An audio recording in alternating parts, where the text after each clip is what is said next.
যদি টাকা পয়সা না দিতে পারেন অন্তত ভিডিওটা শেয়ার করে সবাইকে দেখার সুযোগ করে দিবেন। সালামু আলাইকুম।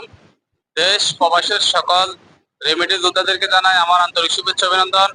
আপনারা কিছুদিন আগে দেখছেন আমি একটা লাইভে যে শরীফ ক্যান্সার আক্রান্ত হয়েছিল, শরীফকে নিয়ে যে কথাগুলো বলেছিলাম ৮ নং আমিরাবাদ ইউনিয়ন সোনাগাজী উপজেলা তথা ৬ নং ওয়ার্ড চল্লমসি গ্রামে আমি আসছি এখন শরীফের বাড়িতে। কিন্তু শরীফকে আমি এখন বাড়িতে পাই না, উনি চিকিৎসা চলতেছে চট্টগ্রামে।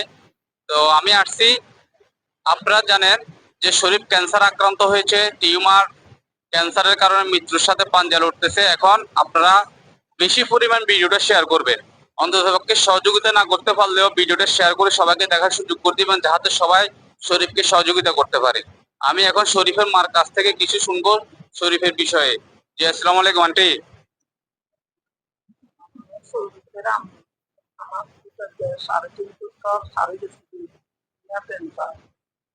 আমি ছোট গ্রাম আমার সেখানে ভর্তি।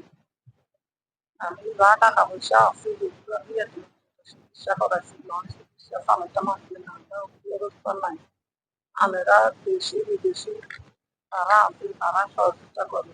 আমরা সহযোগিতা করি, আমাদের জীবনটা বাঁচানোর মতন করি। শরীফের যে ব্লাড ক্যান্সারটা কত বছর আগে ধরা খাইছিল? 3.5 বছর। শরীফকে কেউ সহযোগিতা করেছিল এরকম?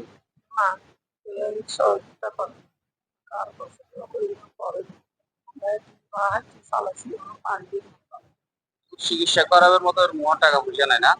কোনো টাকা পয়সা নাই, চালেরও নাই।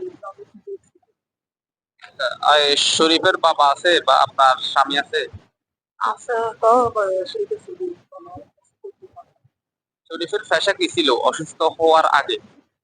ওইটা আছে রাজমিস্ত্রি ছিল না?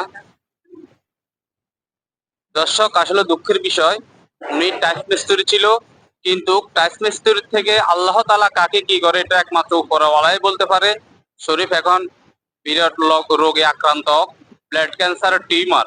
আসলে শরীফ আমাদের চেনা পরিচিত সবাই।